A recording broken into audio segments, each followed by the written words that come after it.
Každý by mal mať právo na riadny súd a každý by mal dostať priestor na obhajobu.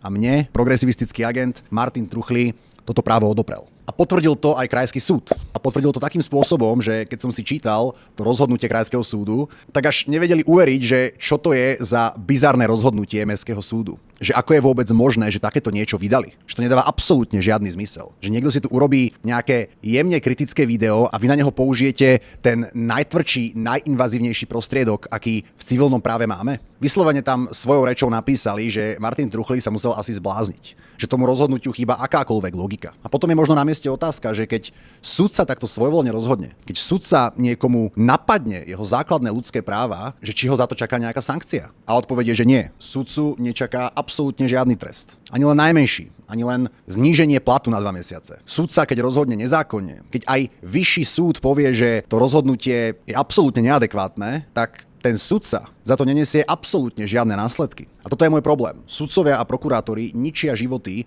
ale nenesú za to absolútne žiadnu zodpovednosť.